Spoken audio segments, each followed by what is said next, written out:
계속해서 여호수아 15장 말씀을 함께 살펴보겠는데요. 오늘은 실수와 고난을 통해서 성장하는 그리스도인 이 제목으로 여호수아 강의를 시작합니다. 우리는 앞에서 이스라엘 백성들이 가나안을 점령한 이후에 지도자 모세로부터 땅을 분배받는 과정에 대해서 이야기를 했는데, 그 땅을 분배받는 과정 가운데 하나님은 어떤 방법을 선택했다라고 이야기했습니까? 제비 뽑기 방법을 선택했어요.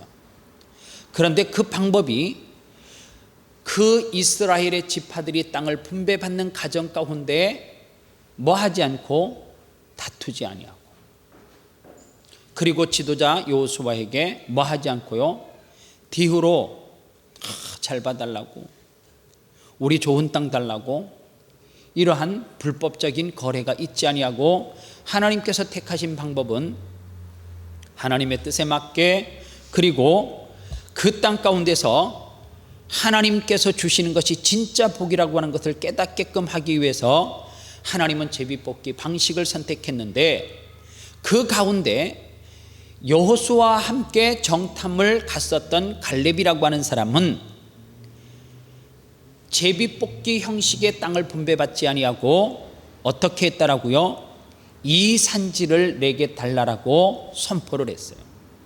그런데 이 산지를 달라고 했던 그 지형은 사실을 지형학적으로 보나 아니면 토질적으로 보나 결코 좋은 땅이 아니라고 그렇게 이야기를 했어요. 그러나 하나님께서 그에게 40년 전에 약속했던 그 약속의 땅을 갈렙은 끝까지 뭐 하지 아니하고요, 놓지 아니하고, 내가 젊어서 이 땅을 줘서 내가 한번 싸움해 보겠다 이것이 아니라, 거기에는 큰 거인이 살고 있지만 40년 전에 그는 하나님께 부여받았던, 하나님 앞에 내가 구했던 것을 놓치지 않고 끝까지 가면서 어떻게 했다고요?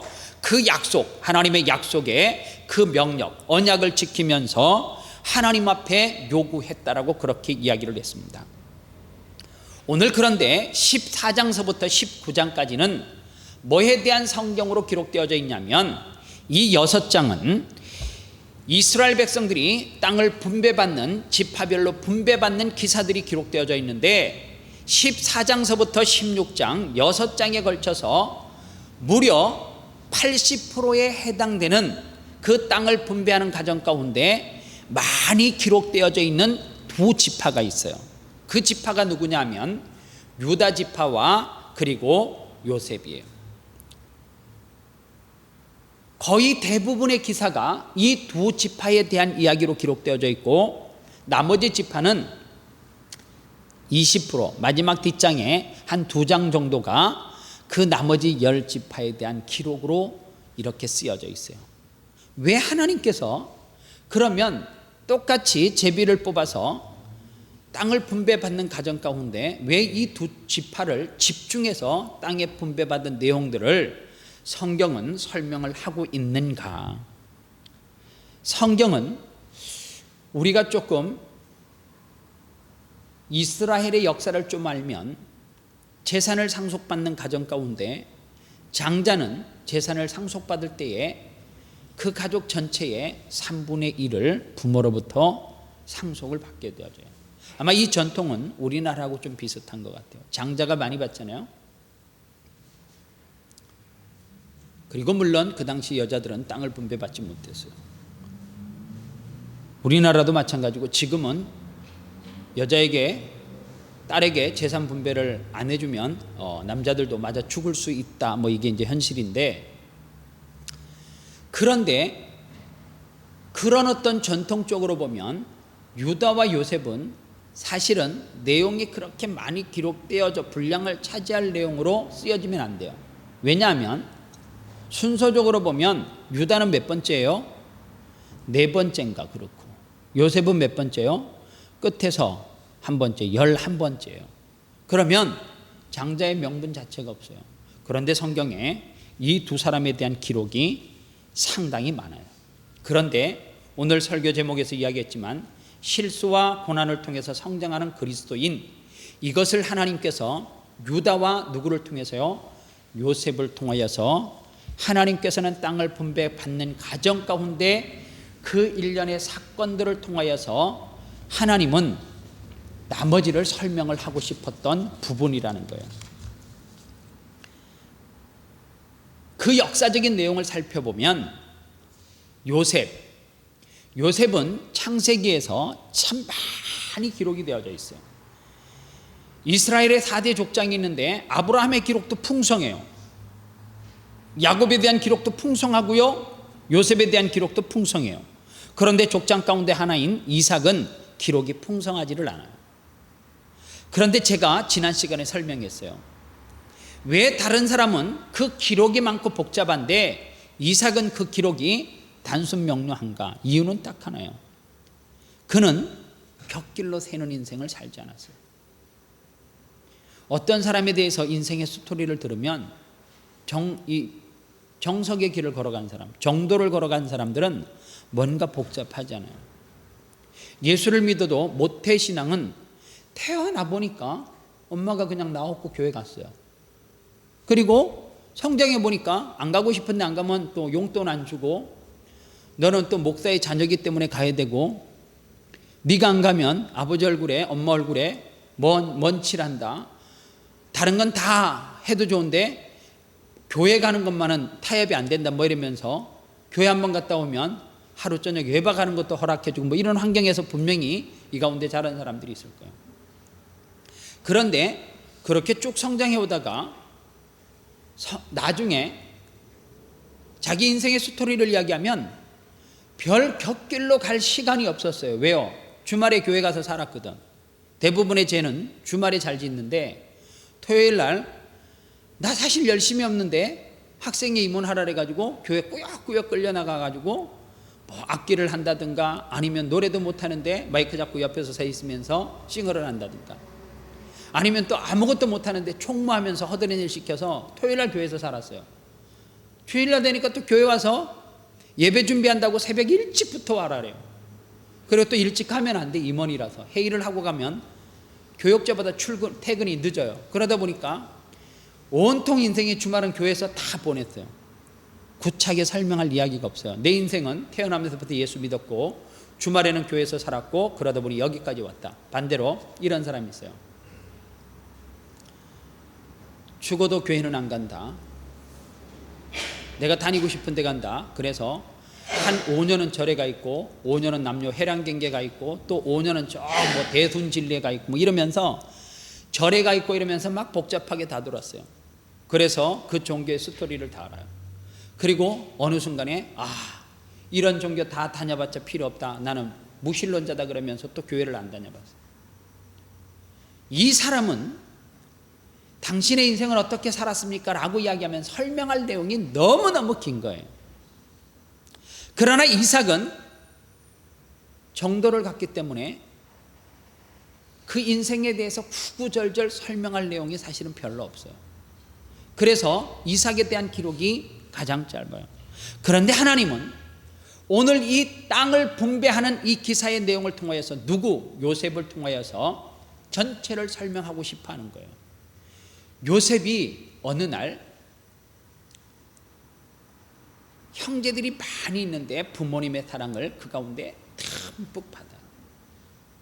그러니까 그는 형제들보다 다른 옷을 입었어요. 성경에는 그가 입고 있었던 옷이 채색 옷이다라고 이야기를 해요. 형들은 들에 나가서 일을 하는데 요셉은 일을 하지 않아요. 어느 날 형들이 일을 하고 지쳐가지고 집에 들어가는데 요셉이 형들을 불러 모으는 거예요. 형들 일로 와보세요, 일로 와보세요. 그러면서 하는 이야기가, 형제들이여, 꿈에서 형들의 곡식단이 내 곡식단에 둘러서서 절을 했어, 그렇게 이야기해요. 요거 감정 상하지, 그죠? 아무것도 안 하고 채색 옷을 입고 입다가 일하고 들어오는 형들에게 불러 모아갖고, 형제들이여, 내가 꿈에 형의 곡식당들이 내게 둘러서서 절을 하는 것을 내가 꿈에서 봤어. 처음이니까 여기까지 참았어요. 어느 날 점점 형제들에게 밥맛이 없어지는 요셉이 또 형제들을 불러 모아갖고 뭐라고 이야기를 하느냐면, 형님들 내가 또 꿈을 꾸었는데, 요 이야기하니까 화가 확 치밀어 오르는 거예요. 내가 또 꿈을 꾸었는데 해와 달과 11별 11개가 나한테 절을 했어. 순식간에 요즘 아이들 표현으로 이야기하면 형제들의 머리의 뚜껑이 확 열렸어. 그런데 어느 날 형제들이 들에 나가서 짐승을 이렇게 풀을 뜯기고 있는데, 좀 멀리 떨어졌는데 아버지의 심부름을 갔어요. 형들에게 먹을 것을 좀 갖다 주라. 먹을 거 갖다 줄 때 옷은 좀 작업복으로 갔으면 좋은데 채색 옷을 입고 룰루랄라 콧노래를 하면서 형님들 이러면서 가니까, 형님들이 그 수레에다 무얼을 싣고 간 것에 정신을 빼앗기지 않고 그 찰나에 형들이 저놈을 한번 골탕 먹이자라고 시작을 했을 거예요. 그런데 와서 눈치 없이 뭐 형님들 뭐 이러면서 이거는 내가 뭐 이러니까 그거를 받아놓고는 큰 구덩이에다가 그를 잡아놨어요. 그러다가 형제들이 생각했던 것이 뭐예요? 이거를 팔아버리자. 성경 태초에 인신매매가 거기에서 벌어지는 거예요. 요셉의 알 수 없는 고난이 시작이 됐어요. 뭐로부터 시작됐어요? 꿈으로부터 시작이 됐다는 거예요. 왜 자기가 이런 고난을 겪어야 되는지 요셉은 전혀 몰라요. 그리고 자기가 꾼 꿈 때문에 형들에게 미움을 사고 있다라고 하는 사실도 전혀 몰라요. 급기야 그는 감옥에까지 들어가게 되어져요. 그리고 얼마 후에 유력 인사에 꿈을 해석해 줌으로 말미암아 그 꿈을 해석해 주고 2년이 지난 후에 그 요셉이 애굽의 총리라고 하는 자리에 앉게 되어져요. 모든 사람들은 말씀을 전할 때 여기에다 포커스를 맞춰요. 고난을 이기고 정직하게 하나님 앞에 범죄하지 않으면 하나님께서 그의 인생을 해피엔딩으로 끝내준다. 그래서 성장지향적인 관계로 성경을 해석해버리고 말아요.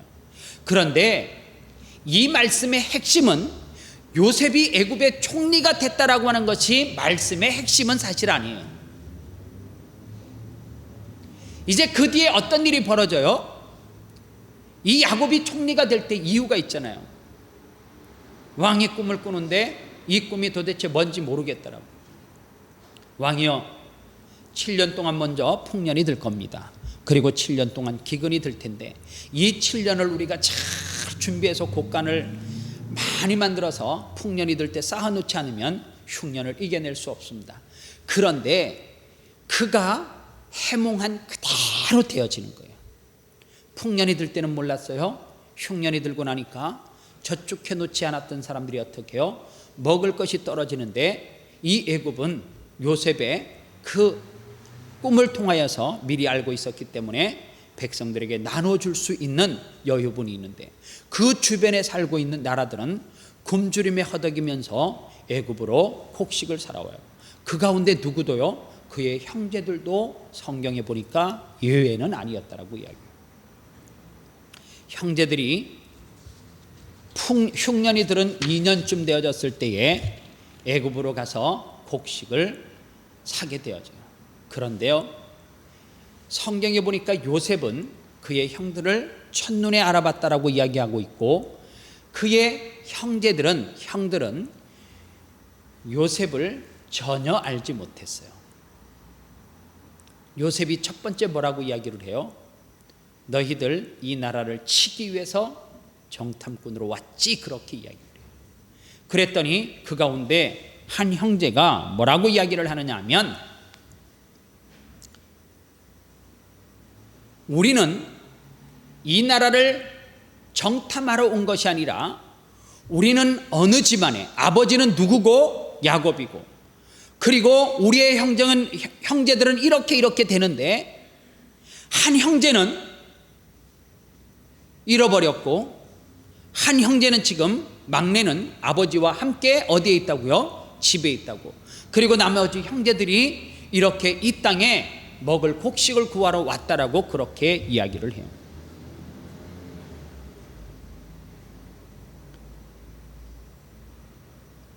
그랬더니 요셉이 뭐라고 이야기하냐면 너희들은 그것이 사실인지 아닌지 모르기 때문에 다 돌아갈 수 없다. 그리고 한 사람은 볼모로 잡혀 있어야 된다고. 볼모로 잡혀 있는데 그 이유가 뭐냐면 진짜 막내가 있는지 없는지를 내 눈으로 확인을 해야지 믿겠다라고. 그리고 볼모로 시몬을 잡아두고 그리고 나머지 형제들을 돌려보내는데 그들의 자루에는 그들이 곡식을 구하기 위해서 가지고 왔던 돈을 그대로 담아서 돌려보내요. 아버지에게 간 형제들이 다 사실대로 이야기를 해요. 이런 일이 있었고 우리가 큰 위기를 당할 뻔했는데 신기하게 돌아오다가 쌀 자루를 열어보니까 우리가 값으로 지불했던 것이 그대로 들어있더라고. 그런데 누가 돌아오지 않았어요? 시몬이 돌아오지 않았어요. 조건이 뭐예요? 아버지가 사랑하는 베냐민의 형, 즉 야곱이 가장 사랑하는 여인에게서 얻은 요셉은 없어지고 베냐민만 남았는데 얘까지 잃어버릴 것 같으면 아버지가 살 것 같지가 않아요. 처음에는 야곱이 죽어도 내가 이 베냐민을 보낼 수 없다고. 얘가 돌아오지 못하면 나는 죽는다라고. 그때에 성경에 보니까 루벤 첫째 아들, 이 루벤이 뭐라고 이야기를 하느냐 하면 아버지 베냐민을 데리고 가서 형제 시몬을 데리고 베냐민까지 데려오지 못하면 내 아들이 둘이 있는데 이 아들을 내가 돌아와서 죽이겠노라. 그 말은 뭐예요? 내가 목숨 걸고 형제들 다 찾아올 테니까, 특히 베냐민 데리고 올 테니까 걱정하지 마라. 그랬더니 유다가 뭐라고 이야기하냐면 제게도 아들이 있습니다. 베냐민을 내어주시면 반드시 돌아올 수 있도록 그렇게 힘쓰겠다. 그때 성경에 보니까 야곱이 뭐라고 이야기해요? 야곱이 그러면 어떻게 하라는 거예요? 베냐민을 데리고 가서 그 잡혀있는 시몬을 데리고 함께 와라, 그렇게 이야기해요. 그래서 베냐민을 데리고 애굽 땅으로 또다시 들어갔어요.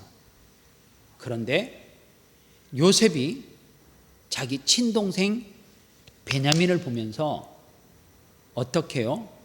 그 눈물을 참지 못해서 자기 방으로 들어가서 통곡을 하고, 그리고 그들에게 곡식을 내어줘요. 그래서 이제 형제들 다 돌아가라고 이야기를 해요. 곡식도 잔뜩 주고. 근데 문제는 요셉이 그 형제들을 다 알았었기 때문에 베냐민의 그 쌀 자루에다가 귀한 잔을 담아 넣어요. 그리고 그들을 검문하는 사람을 쫓아보내가지고 그 자루를 다 뒤지게 해요. 그런데 베냐민의 자루에서 그 잔이 나타나는 거예요. 어떻게 해요? 그 잔이 자루에 있었던 베냐민은 이유를 알 수 없지만 도둑으로 물려서 또다시 잡혀오게 돼요. 형들이 난리가 난 거예요. 왜요? 내 자식을 걸고 뭐 하겠다 그랬어요? 베냐민은 꼭 데리고 오겠다라고. 베냐민을 데리고 가지 않는 것은 누구를 죽이는 거예요? 아버지를 죽이는 거예요. 그랬더니 형제들이 아버지 집으로 가지 못하고 베냐민을 따라서 다시 요셉이 있는 곳으로 가요. 요셉이 있는 곳으로 가요. 요셉이 어떻게 해요? 첫 번째서부터 끝에까지 순서적으로 쫙 이렇게 세워놔요. 너는 여수고 너는 여수고 순서대로 다 자기 빠진 나머지를 다 세워놔요. 형제들이 볼 때 아무리 총리라 그러지만 형제들을 다 순서대로 이렇게 세우는 게 이상하잖아요. 서로를 쳐다보면서 서로 이게 도대체 무슨 일이지 그러는 가운데 요셉이 뭐라고 이야기를 해요? 형님들이요, 깜짝 놀라죠. 형님들이요, 내가 요셉이라고. 형들이 무슨 생각이 나는 거예요? 거기서 죽었구나. 그때 어떻게 해요? 요셉에게 납작 엎드리는 거예요. 요셉에게 내가 요셉이에요. 보통 그러면 이 이산의 아픔이 있으면, 정상적인 헤어짐이 있으면 어떻게 해요? 끌어안고 누가 이 사람을 모르시나요? 이래 눈물을 흘리고 막 이래야 되는데, 순식간에 어떻게 해요? 납작 엎드려서 죽여달라고, 죽을 죄를 졌다. 요셉이 이상한 거죠. 하나님께서 나 17살 때에 꿈꾸게 하셨는데 그 꿈이 뭐였어요? 형제들이 빙 둘러서서 어떻게 해요? 내게 절하더이다. 총리가 될 때까지 요셉의 꿈은 이루어지지 않았어요. 그래서 요셉이 국무총리가 된 것이 성경에서 말하는 결론이 아니란 말이에요. 그 꿈이 이루어지는데 형들이 내게 절을 해요. 그런데 그때 요셉이 스스로 무엇을 느끼는 줄 아세요? 그들의 형제들은 한 배에서 나오는 형제들이에요? 아니에요. 한 아버지에 4명의 여자가 있어요. 배달하는 형제끼리 무슨 싸움이 있어요? 순서별로 뭐 연령은 있겠지만 순서적으로 형제들이 이렇게 서 있지만 서로 물고 뜯는 그러한 싸움의 관계.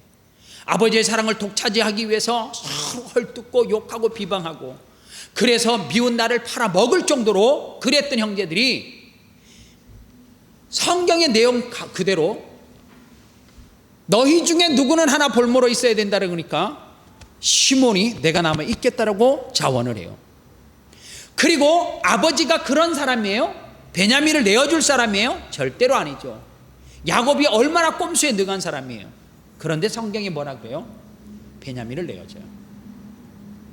그리고 베냐민을 다시 잡아갔을 때 형제들이 아버지에게로 돌아가요.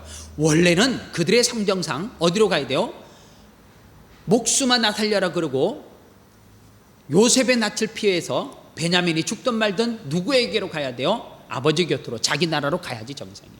그런데 그들은 어떻게 했어요? 베냐민과 함께 행동했어요. 여기서 요셉이 무엇을 깨달아요? 요셉이 깨닫는 것은 딱 하나예요. 하나님께서 형제들에게 뭐라고 고백해요?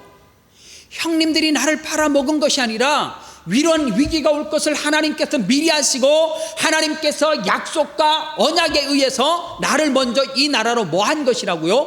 보낸 것이라고. 나를 이곳에 파송한 것이라고.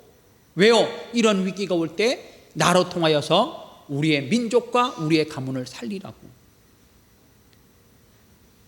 요셉이 거기에서 뭐가 무너져요? 자아가 무너져요. 무슨 자아가요? 내가 능력이 있어서 국무총리가 된 것이 아니라는 거예요. 뭐 때문에요? 하나님께서 나를 꿈꾸게 하셨고 그 꿈을 통하여서 하나님께서 이루셨다라고 하는 것을 요셉이 깨닫게 되어져요. 무엇을 통하여서? 고난을 통하여서. 돌아보니까 그 고난은 하나님께서 나를 그리스도인의 자리로 세우시기 위해서 주신 연단이었다라고 하는 것을 깨닫는 거예요. 그리고 내가 국무총리라고 하는 자리에 갔을 때 꿈을 통하여서 그 꿈을 해몽했는데, 그는 어려서부터 꿈을 꿨는데 그 꿈이 형님들이 내게 절하는 것을 통하여서 하나님께서 그 꿈꾸게 하셨던, 그 꿈을 해몽하게 하셨던 것, 감옥 안에서 꿈을 해몽하고, 그래서 감옥 안에서 나와서 왕이 꿨던 그 꿈을 해몽하고, 그래서 7년 풍년 흉년 이것을 정확하게 마치고, 그래서 그 자리에 간 것이 무엇을 통하여서? 하나님의 약속과 언약을 통하여서 주신 것이라고 하는 것을 깨닫게 되죠. 그리고 또 요셉이 무엇을 깨달아요? 하나님께서 우리 형제들이 피 튀기면서 싸우면서 살아가야 되는 그런 얽히고 설킨 형제들인데, 이 사건을 통하여서 뭐 하게 만들어요? 형제간의 우애 좋게. 형제간의 우애 좋게. 형제간에 서로 싸우는 것이 아니라 의 좋게, 그리고 서로 사랑하면서 그 가정 가운데 어떻게 해요? 아버지의 큰 축복이 뭐예요? 아버지로서 내가 이 땅에서 누릴 수 있는 가장 큰 복이 뭐예요? 잘 먹고 잘 살다가 좋은 간으로 들어가는 거예요? 아니에요. 아버지가 세상을 떠날 때에 가장 가장 기쁜 거는 뭐일 것 같아요? 형제 간의 우애 좋게지 뭐요. 루벤이 누구를? 베냐민을 사랑하는 것을 보고 야곱이 삶을 마감하는 것이 그에게 꿈이었을 거예요. 배다른 형제들이 서로 막 피 튀기는 전쟁을 통하여서 죽이고 그러한 관계가 아니라 서로 끌어안고 부둥켜서 형제간이 그 사랑을 나누는 그 모습을 보고 삶을 마감하는 야곱은 너무너무 행복한 사람일 거예요. 그런데 땅을 분배하는 가정 가운데 요셉을 통하여서 왜 이것을 설명해 주고 있느냐? 이유는 딱 하나예요. 가나안이라고 하는 땅은 내가 이 땅에서 정말로 젖과 꿀이 흐르는 땅에서 사는 것은 내가 실력이 있어서 사는 것 아니란 말이에요. 내가 능력이 있어서 사는 것 아니에요. 배상민 교수가 그랬잖아요. 영상을 통해서 봤잖아요. 세계 지구촌의 인구 가운데 우리는 10%의 축복을 받고 살아가는 사람이래요. 그런데 그 축복을 뭘로 설명해요?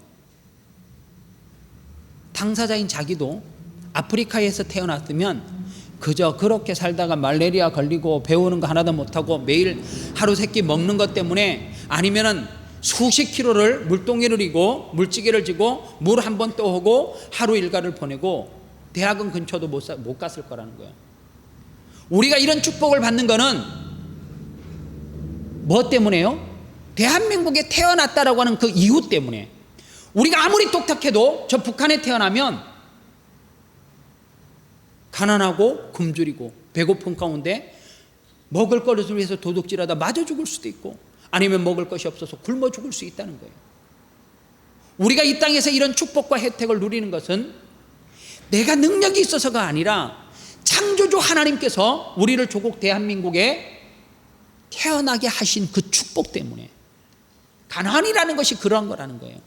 너희들이 능력이 있어서 이 땅을 점령하고 젖과 꿀이 흐르는 땅에 사는 것이 아니라 이 땅은 하나님의 철저한 약속과 언약이 위해서 내가 너희들에게 주는 선물이라는 거예요. 은혜가 뭐예요? 구원이 뭐예요? 전적인 선물이잖아요. 자격이 있어서요? 자격이 있어서 목사를 시켜줘요? 누가 그래요? 누가 그렇게 교만하는 말을 할 수가 있어요? 자격이 있어서 권사님이 되고 자격이 있어서 장로님이 됐어요? 누가 그런 말을 감히 할 수 있어요? 자격 없는 나를 하나님께서 그 자리에 올려놓고 하나님께서 뭐 하시면서 사용하는 거예요? 조종하시면서. 하나님이 우리를 조종하시면서 우리를 사용하는 것뿐이에요. 오늘도 내가 하나님 앞에 사용됨이 너무너무 감사하고 큰 축복이죠. 오늘도 하나님 앞에 부름받은 그 자체가 너무너무 큰 축복이에요. 생각해 보세요. 복음이 들어와 있지 않는 땅에 여러분들이 태어나면 여전히 여러분들은 예수 그리스도가 누군지 모르고 미개한 사람으로 살아요. 여러분들이 살고 있는 그 동네에 교회가 세워졌다라고 하는 그 축복 때문에 여러분들은 예수 믿을 수 있는 거예요. 제가 태어났던 고향도 우리 동네에는 제가 태어나니까 교회가 있었어요. 그런데 우리 윗동네 사실은 거리상으로는 그렇게 멀지 않아요. 그런데 옛날에는 밤에 예배가 많잖아요. 옛날에는 신앙생활 했던 사람 수예배 안 나면 죽는 줄 알았어요. 주일 저녁 예배 안 지키면 죽는 줄 알았어요. 구역 예배 밤에 안 지키면 죽는 줄 알았다니까요. 낮에 예배는 언제밖에 없어요? 주일 오전밖에 없어요. 그런데 우리 동네에서 한 2km 정도도 채 안 되는 동네에 한 마을이 있어요. 이상하게 그 마을에는 교회가 안 세워졌어요. 가구 수가 그렇게 적은 것도 아닌데 그 동네에서 예수를 믿으려면 우리 동네로 와야 돼요. 그런데 그 동네 전체는 무신론자들이에요. 근처에 절도 없어요. 그러니까 그 사람들은 그 교회의 혜택을 보지 못해서 예수를 안 믿는 거예요. 우리 동네까지 내려오지 않았어요. 근데 못 내려와. 왜요? 밤에 예배가 다 있는데 그 사이에 뭐가 있어요? 공동묘지 있죠.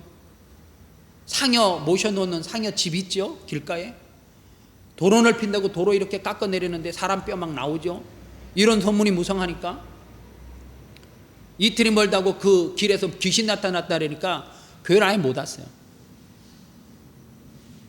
여러분들이 믿음이 있어서 예수를 믿는 것이 아니라 믿는 아버지 엄마 밑에서 태어나니까 오늘 하나님 앞에 나와서 찬양하는 거 아닙니까? 그게 축복이에요. 그게 엄청난 축복이에요. 안 믿는 부모, 절 다니는 부모 밑에서 태어나봐요. 절 다닌다니까. 그러다 조금 심취하면 머리 빡빡 깎고 들어가는 거야. 오늘 아름다운 패션의 옷을 입고 마음껏 신앙생활 할 수 있는, 매일 여러분들 우중충한 옷 입고 몸빼 같은 거 이렇게 촐랑찰랑 하는 거, 이런 거 입고 손에 목탁 들고 이렇게 가면 참 멋있겠다. 정말 우리 축복받은 사람이란 말이에요. 그런데 이 가나안이라고 하는 축복은 하나님께서 우리에게 언약의 약속으로 주신 거기 때문에 이 땅에서 예수를 믿는 우리는 뭐 할 필요 없어요? 교만할 필요 없어. 자만할 필요 없어. 이거 다 전적인 하나님의 은혜고 축복이에요. 그래서 우리는 뭐만 하면 돼요? 감사만 하면 돼요. 하나님 감사해요. 너무너무 감사해요. 정말로 여러분들 너무너무 내 삶이 감사해서 막 미칠 정도로 좋아 본 적이 있어요? 이거 경험해 봐야죠. 저는요, 정말로 제가 주의 종으로 부름받은 게 좋아가지고, 너무 좋아가지고 이러다 미치는 것 아니야, 그랬던 적이 참 여러 번 있어요. 정말 너무너무 감사해가지고, 내가 목사가 안 됐으면 내가 어떻게 호주에 와서 살아. 충청북도 단양군 가고 오면 여천리 154번지 버스 지금도 3번 들어가고, 내 친구들은 대부분이 필리핀 여자도 못 얻고 저 베트남도 막 안 되고 막 이런, 그래서 지금까지 노총각 이렇게 살아가고 이런 애들이 수두룩 빽빽하고,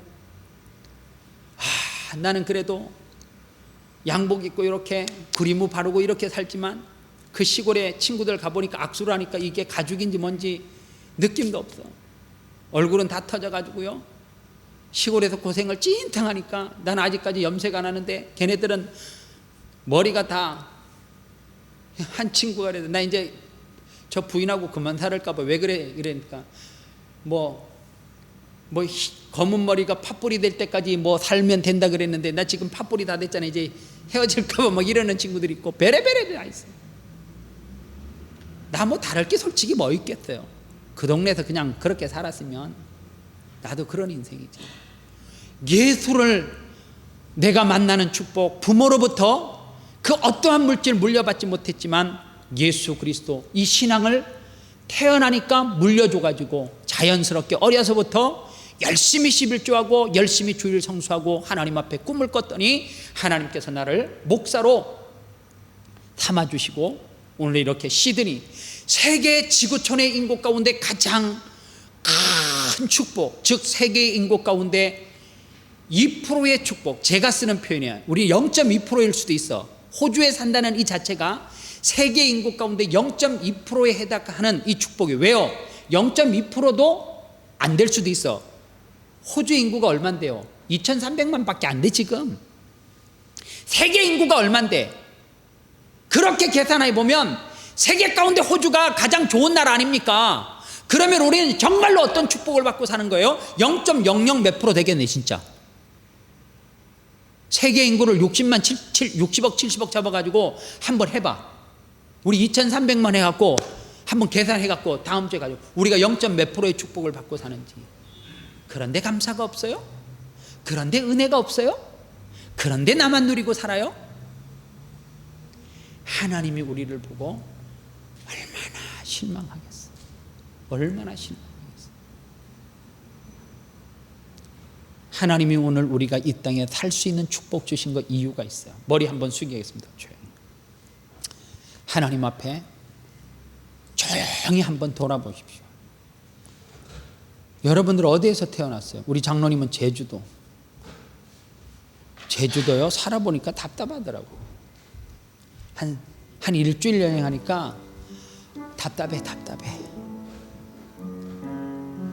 장로님이 예수를 만나 호주에 와서 정말로 이 땅에서 놀라운 축복을 받고 살아요. 우리 허영암 장로님 예수 안 믿었어 봐요. 지금도 저 시베리아 추운 겨울에 속치마 팔로 다니고 그거 옆에서 또 훔쳐간다고 빼앗고 이런 싸움을 지금까지 하다 살았을 것이고,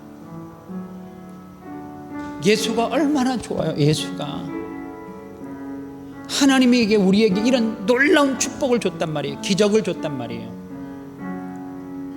그런데 우리는 감사해요? 정말 감사하십니까? 하나님께서 열매를 주셨는데도, 한 해 동안 열매를 주셨는데도 그게 다 스스로의 노력으로 착각을 하고 있는지 몰라도 하나님 앞에 감사할 줄 모르는 이 영적으로 척박한 시대를 살아가고 있는 저와 여러분들 한번 돌아봐야 돼요. 하나님께서 건강 주신 것을 돈으로 환산할 수 있어요?